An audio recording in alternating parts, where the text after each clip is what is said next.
Hey, what's going on, guys? Tony here, CCxRC, and today we're going to be looking at the Marsoar Glide. It's a 3-axis gimbal that works with your smartphone in order to help you shoot more smooth footage and kind of take out some of the wobble and handshake that you might have if you don't have a very steady hand, or just if you're walking or moving a lot with the camera. This will help smooth it right on out. And so we're going to take a look at this. This was sent to me by Gimbals to do a review. I've used lots of different versions of these for big cameras, GoPros, iPhone. I have the DJI one as well. And so we're going to take a look at this one, see how it stacks up with the competition. We'll flip it over and take a look at a few of the items that they're talking about here for it. So this one has active object tracking, facial tracking, a photo timer, panning shot, orientation switch, max 8 hours, time lapse, which is really cool, and it can be used for like a hyperlapse. Zoom right from the gimbal itself, and uses Bluetooth control to do all of that. So let's get this out of the box and see how it shapes up. Sometimes you just never know how things are going to shake out when you open it up, but this seems to be packaged all right so far. And let's see for directions. Here we go. Here's the English. Gives a few tips, tells that you can get the app in the App Store or on the Android app store as well. Says that we get the manual, charger cable, and the Glide itself. Gives you an overview of the product, the pitch and all that, powering on off, joystick controls, different modes and all that. And then here it's going to kind of go into how to use the different buttons on this. So let's go ahead and take it out and see what it actually looks like.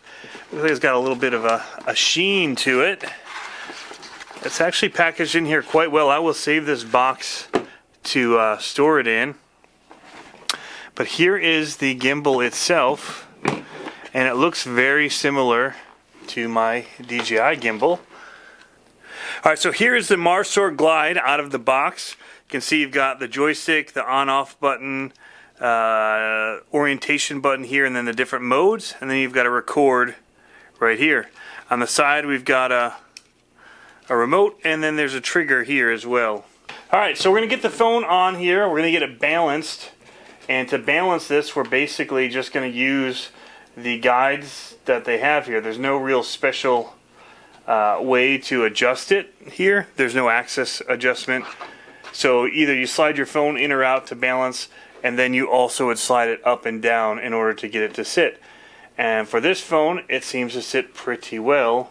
So we're going to go ahead and power it on here, and then we're going to go into the app, which I've downloaded. So we've got the Marsoar, and we're going to allow it to do what it needs to, and we're going to connect to the device. And we can already see it listed right here. So it's Bluetooth connecting right now, and it's doing a request. We're going to say we're going to pair it. We want it to allow it to use all these things. And so there, now we are connected. And so now that I'm connected, I've got a few features here that we'll go through and we'll talk about. You can take a photo or switch between modes right here over on the side, hitting the camera or the video camera. Here this will switch it to selfie mode, like so. Go back out of that. Up at the top here is like a follow mode. These are face tracking, and so actually if I turn this around I can actually track my face, and as I move in here it'll find my face and it'll follow me as I move. So you can see the camera move. So it's hard to do it here in this face tracking mode that I have set up for doing this video, but it does seem to work. So there's settings up here at the top left that are camera settings for your panoramics, and also if you choose a stabilizer you can choose your follow speed, invert your tilt, and all that for your control stick right here. I've turned it down to 5. I like it to be a little bit smoother pan. We'll go over here to these settings as well, where we can choose what shooting speed we want.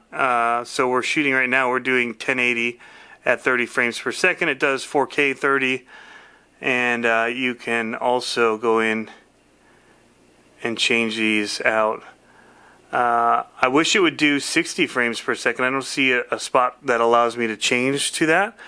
And so that would make me possibly just use the camera app for certain features as well, and maybe not be in the app for everything. But you can choose different grids, so I like the thirds to help get things lined up. And there's flash, you can turn on or off, and then focus if you want auto locked, continuous, etc. Here we can choose the default mode, time-lapse mode, or time-lapse move mode, and you can choose different spots, and it will turn between those spots and do a time-lapse, which is really neat.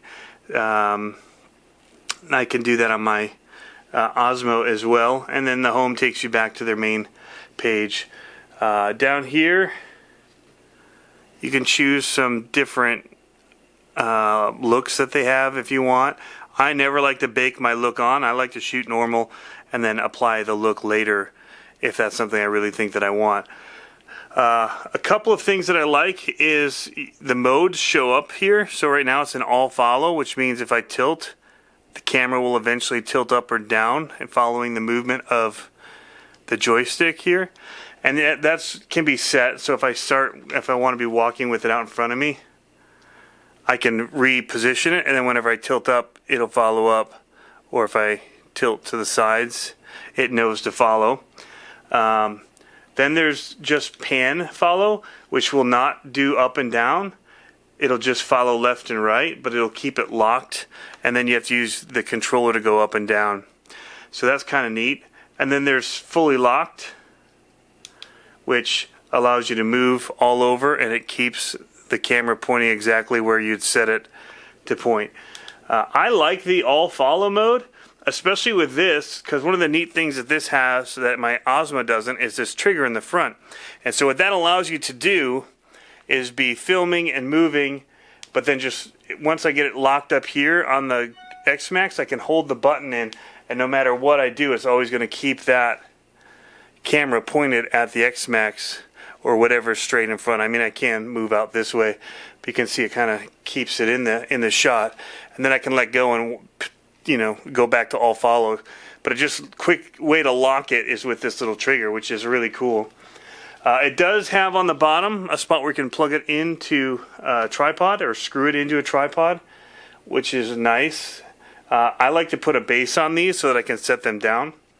Just one of those little short 3-leg bases that makes it into its own little stand, and so that's what I would put underneath that. And then you've got your zoom control here on the left, up and down, and so that allows you to just zoom in and out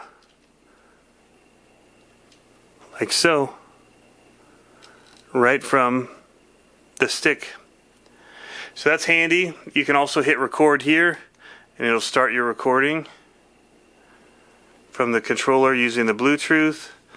And then the last cool thing that it does is you hit this button right here, and it does an orientation change, and it'll go upright. So if you're wanting to do like Facebook Live or something, you want to do it upright, because some people like to do that. I typically don't. It is able to do that. So pretty slick. Go back to the regular mode, and voila, all at the click of a button. So let's take a look at that compared to the Osmo here. A couple things about the Osmo. It does have a way to balance it here with this nut, and allows you to extend this arm, which allows it to break down nice and small for storage. However, it's kind of a pain and a little bit finicky to get that to line up and balance very easily. Also, if you want to change your orientation, you have to use this lock on the back to do that, and so that's a little bit of an extra step where this just has a button. This does have the zoom, it does have the modes, and it does have the record button here, but it does not have that lock thing on the front, the trigger, which is so cool about this. I will say that the app on the Osmo does have a few more features. It allows you to level your gimbal if it's out of access. It allows you to do some leveling and things like that that I'm not seeing in here as I'm looking through this. However, this one seems to be more level without doing anything than I usually get my DJI to. It seems like every time I'm in there messing with the gimbal, trying to get it to level itself out, where this seems nice and level. So anyway, these can be had for, you know, around $100 over at GearBest. Sometimes you can find a flash sale where they're even less, maybe 90 bucks or something. But yeah, it looks like a great little 3-axis gimbal, and we'll get it out and making some videos for you guys with this, getting the nice smooth footage for our RC car videos. So if you're looking for something that can get you in, getting the smooth footage, this might be something to take a look at. So anyway, guys, thanks for tuning in. As always, have fun RCing. We'll catch you next time.